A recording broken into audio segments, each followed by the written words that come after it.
আজকে আমি আপনাদের কাছে এমন 3টি জায়গার সন্ধান দেব যেখানে আপনারা উইকেন্ডে 2-3 দিনের জন্য পারলে ঘুরে আসতে পারেন। যেখানে থাকবে জঙ্গলে ঘেরা যাত্রাপথ, প্রাচীন মন্দির এবং অসংখ্য রাজবাড়ি। সঙ্গে থাকবে সবুজে ঘেরা পাহাড়, বিস্তৃত জলরাশি এবং জঙ্গলে রাত কাটানোর অভিজ্ঞতার কথা। চলুন তবে দেরি না করে ভিডিওটা শুরু করা যাক। চ্যানেলের যারা নতুন ভিউয়ার তাদেরকে বলছি দয়া করে চ্যানেলটা সাবস্ক্রাইব করে দেবেন। আমি এই 3টে জায়গার ইন্ডিভিজুয়াল একটা ভিডিও আমার পেজে দিয়েছি, আপনারা চাইলে একবার গিয়ে দেখে নিতে পারেন। প্রথমেই যে জায়গাটির কথা বলবো সেটি হলো অরণ্য সুন্দরী ঝাড়গ্রাম। আপনি যদি জঙ্গল ভালোবাসেন তাহলে আপনাকে মুগ্ধ করবেই এই অরণ্য সুন্দরী ঝাড়গ্রাম। যে কোনো জায়গায় ঘুরতে হলে এটাই মনে হবে যে গন্তব্যের চেয়ে যাত্রাপথটি অনেকটা বেশি ভালো। কিন্তু ঝাড়গ্রামে এমন একটি জায়গা আছে যেখানে সবুজে ঘেরা যাত্রাপথ যেমন আছে ঠিক ততটাই আছে সুন্দর গন্তব্য। শীতের কুয়াশা এবং সূর্যের আলো মিলে চারিদিকে যেন একটি নাটকীয় পরিবেশ সৃষ্টি করে, যা এখানকার সৌন্দর্য দ্বিগুণ করে দেয়।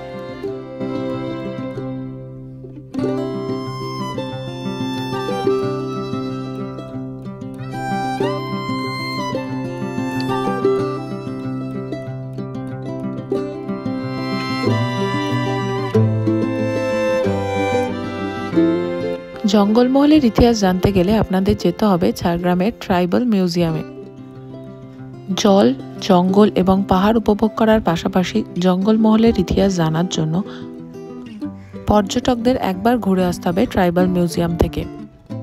হাওড়া থেকে 6:35 ইস্পাত এক্সপ্রেস ধরে পৌঁছে যেতে পারেন ঝাড়গ্রাম। হাওড়া থেকে 2টি মাত্র ট্রেন ছাড়ে যেটি ঝাড়গ্রাম পৌঁছায় 9টার মধ্যে। একটি হলো ইস্পাত এক্সপ্রেস, ট্রেন নাম্বার হলো 22861, আর একটি হলো শতাব্দী এক্সপ্রেস যার ট্রেন নাম্বার হলো 12021।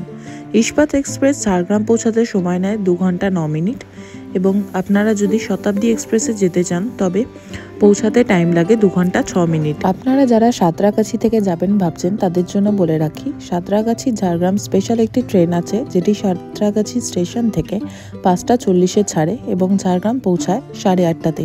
সময় লাগে 2 ঘন্টা 50 মিনিট মতো। ঝাড়গ্রাম স্টেশনে নেবে সেখান থেকে টোটো ভাড়া করে আপনারা আপনাদের নির্দিষ্ট হোটেল বা রিসর্টে চলে যেতে পারেন। যারা ওয়েস্ট বেঙ্গল গভর্নমেন্টের আন্ডারে যে সমস্ত প্রপার্টিগুলো আছে ঝাড়গ্রামে সেগুলো বুক করতে চাইছেন তাদেরকে বলে রাখি তারা 3 মাস আগে থেকে বুক করতে পারেন।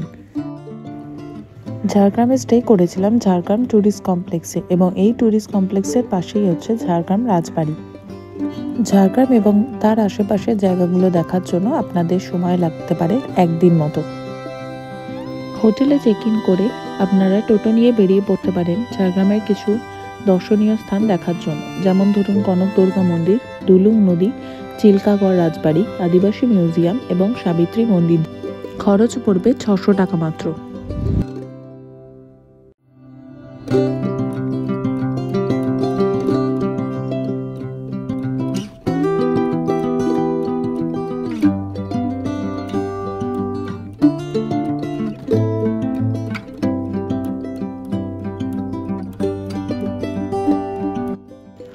বেলপাহাড়ি এবং আশেপাশের জায়গাগুলো দেখার জন্য আপনাদের সময় লাগবে গোটা 1 দিন।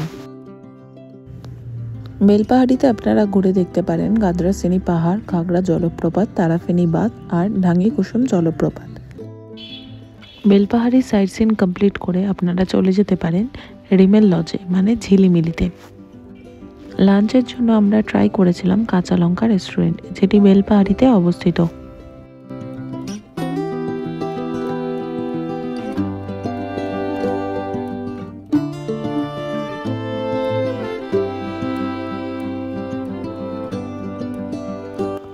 প্রকৃতির কোলে উঁচু টিলা এবং জঙ্গলের শোভা দেখতে চাইলে আপনাদের একদিনের জন্য ডেস্টিনেশন হতে পারে ঝিলিমিলি।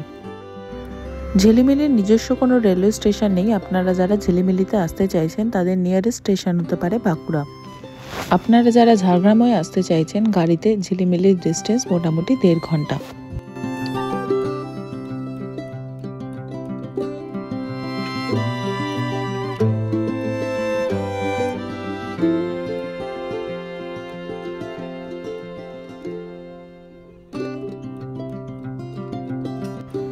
ঝিলিমিলিতে থাকার জন্য একটি মাত্র রিসর্ট হলো রিমেল লজ। এই রিমেল লজে 4 ধরনের রুম আপনারা পেয়ে যাবেন। একটি হলো চমচ টেন্ট হাউস, যেটা প্রাইস থাকে পার নাইট 3000 করে। একটি হলো ট্রি হাউস, যেটি প্রাইস থাকে 3500 করে। আর পেয়ে যাবেন 4 বেডেড কটেজ এবং main building room. Main building রুমের প্রাইস থাকে 2000 করে। আপনারা ঝিলিমিলিতে আসতে গেলে 2 দিন থাকার জন্য প্ল্যান করতে পারেন, আর তবে চাইলে একদিন মুকুটমণিপুরেও আপনারা থাকতে পারেন। ঝিলিমিলি রিসর্ট বুক করতে গেলে আপনাদের আমি নিচে ডিসক্রিপশন বক্সে নাম্বার দিয়ে দেবো, সেই নাম্বারে কল করে অ্যাভেলেবিলিটি আছে কিনা চেক করে নিতে পারেন এবং ওনাদের থার্ড পার্টি ট্রান্সফার করে কিছু টাকা অ্যাডভান্স করে দিতে পারেন। আপনারা ইন্ডিভিজুয়াল ঝিলিমিলির জন্য ট্যুর করতে পারেন, অথবা যারা ঝাড়গ্রাম ঘুরতে আসেন বা মুকুটমণিপুর ঘুরতে আসেন তারাও এই ঝিলিমিলিটাকে ওয়ান অফ দি ট্যুরিস্ট স্পটের মধ্যে রাখতে পারেন। আমাদের ঝাড়গ্রাম থেকে পিক আপ ছিল, তো সেখান থেকে আমরা ঝাড়গ্রাম বেলপাহাড়ি সাইট সিন দেখে ইনক্লুডিং তালবেরিয়া লেক এবং সুতান ফরেস্ট দেখে এসে পৌঁছেছিলাম ঝিলিমিলিতে। টোটাল প্রাইস পড়েছিল 4000। আপনারা যারা শুধুমাত্র ঝিলিমিলিতে আসতে চাইছেন তো তারা ঝাড়গ্রাম থেকেও আসতে পারেন। ঝাড়গ্রাম থেকে আসতে গেলে আপনাদের কস্ট প্রাইস পড়ে 1600। যদি আপনারা সাইট সিন ইনক্লুড করতে চান তবে প্রাইস থাকে 1900। আবার ঝাড়গ্রামে ড্রপ করে দেওয়ার জন্য প্রাইস থাকে 1500। এই সাইট সিনের মধ্যে আপনারা দেখে নিতে পারেন Sutan forest, Talberia lake, 12 mile forest এবং মুকুটমণিপুর।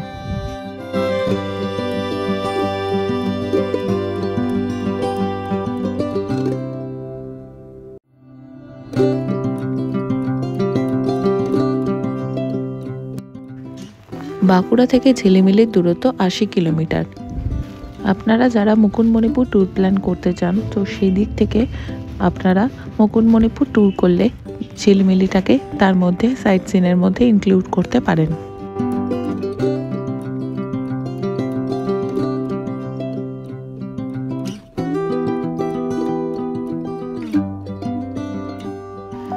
মুকুটমণিপুর থেকে ঝিলিমিলির দূরত্ব 15 কিলোমিটার। ঝিলিমিলি থেকে আপনারা একটি গাড়ি বুক করে পৌঁছে যেতে পারেন মুকুটমণিপুর।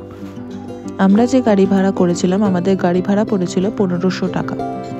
যদি আপনারা ঝিলিমিলি থেকে মুকুটমণিপুর আসতে চান তবে সুতান লেক, তালবেরিয়া লেক, মুকুটমণিপুরের সমস্ত সাইট সিনগুলো কমপ্লিট করে তবে আপনারা মুকুটমণিপুরে ঢুকতে পারেন।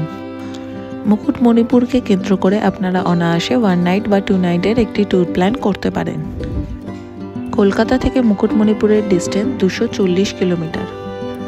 আপনারা বাই ট্রেন আসতে পারেন, সেক্ষেত্রে আপনাদের নিয়ারেস্ট স্টেশন পড়বে বাঁকুড়া বা বিষ্ণুপুর।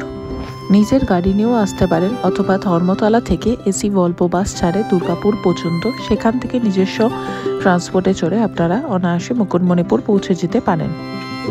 আপনারা যারা প্ল্যান করছেন 1 নাইট মুকুটমণিপুরের জন্য তাদেরকে বলে রাখি আপনারা বাঁকুড়া থেকে ট্যুরটা শুরু করতে পারেন। তো সেক্ষেত্রে বাঁকুড়াতে নেমে সেখানে শুশুনিয়া এবং মুকুটমণিপুরে নাইট স্টে করে সেখান থেকে আপনারা ট্যুর সাইট সিনগুলো দেখতে পারেন, যেমন ধরুন সুতান, ঝিলিমিলি এবং 12 মাইলের জঙ্গল। আর আপনারা যারা 2 নাইটে প্ল্যান করছেন তাদেরও ডেস্টিনেশন হতে পারে বাঁকুড়া। তো সেখান থেকে আপনারা Jaipur forest, Bishnupur, terracotta village হয়ে মুকুটমণিপুরে নাইট স্টে করতে পারেন। সেখানকার লোকাল সাইট সিন দেখে সুতান, ঝিলিমিলি, তালবেরিয়া ড্যাম দেখে, দুয়ারসিনি দেখে দ্বিতীয় দিনও আপনারা মুকুটমণিপুরে থাকতে পারেন। তো নেক্সট ডে আপনারা ঝিলিমিলি এবং হয়ে বাঁকুড়াতে নামতে পারেন। এছাড়াও আপনারা 1 নাইট মুকুটমণিপুর এবং 1 নাইট ঝিলিমিলি হয়ে সেখান থেকে একটা ট্যুর প্ল্যান করতে পারেন।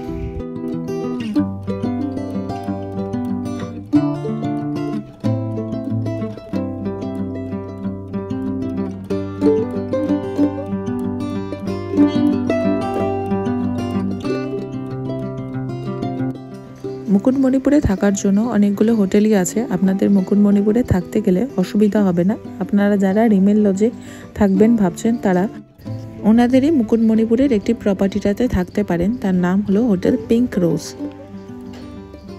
রিসর্টটিতে অনেকগুলো রুমই আছে। রিসর্টটির ফোন নাম্বার এবং বুকিং নাম্বার আমি আপনাদের ডেসক্রিপশন বক্সে দিয়ে দেব, আপনারা চাইলে যোগাযোগ করতে পারেন।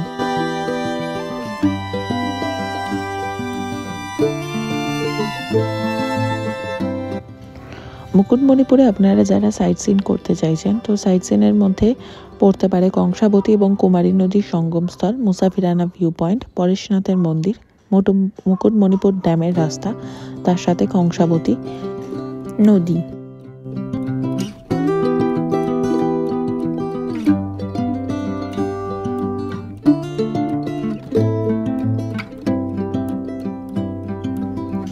প্রথম দিন মুকুটমণিপুরের লোকাল সাইট সিনের মধ্যে lock gate, dam, Musafirana, Pareshnath মন্দির এবং নৌকায় করে মুকুটমণিপুর পুরোটা ভ্রমণ করতে পারেন। দ্বিতীয় দিন যদি আপনারা মুকুটমণিপুরে থাকার প্ল্যান করেন, তো সেক্ষেত্রে আপনারা ঝিলিমিলি ভিউ পয়েন্ট, সুতান জঙ্গল view point, Talberia dam, Jhilimili eco tourism এবং সোনামণি পাহাড় এইগুলো ট্যুর প্ল্যানের মধ্যে রাখতে পারেন।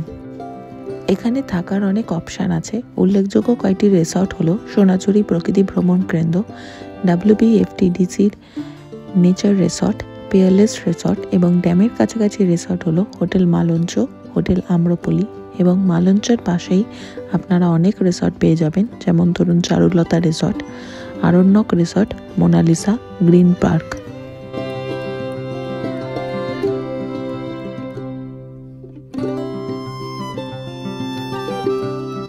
এবার বলি খরচের কথা। খরচটা বলতে গেলে প্রথমেই যেটা বলতে হয়, সমস্তটাই ডিপেন্ড করছে আপনারা কেমনভাবে ট্যুরটা এনজয় করবেন এবং ট্যুরটা প্ল্যান করবেন।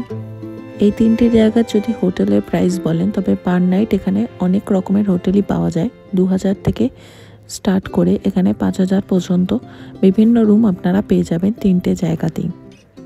আর যদি বলি খাওয়া দাওয়া, এখানকার খাওয়া দাওয়ার প্রাইস এবং যদি বলি এখানকার লাঞ্চ বা ডিনার করতে গেলে আপনারা যদি চান বাইরের হোটেল ইউজ করতে, তো সেক্ষেত্রেও প্রাইস এখানে 150 করে, মানে মোটামুটি রিজনেবলি প্রাইস। দুজনের জন্য আপনাদের খরচ হবে 500 থেকে 600 পার ডে। আমরা যেহেতু মুকুটমণিপুর হয়ে ট্যুরটা শেষ করেছিলাম, তো সেজন্য আমাদের নিয়ারেস্ট স্টেশন পড়েছিল বাঁকুড়া। বাঁকুড়া থেকে ইন্টারসিটি এক্সপ্রেস করে আমরা হাওড়া পৌঁছেছিলাম 3:50-এ। আজকে তবে ভিডিওটা এখানেই শেষ করি। যদি ভালো লেগে থাকে তবে লাইক, শেয়ার এবং সাবস্ক্রাইব করে দেবেন।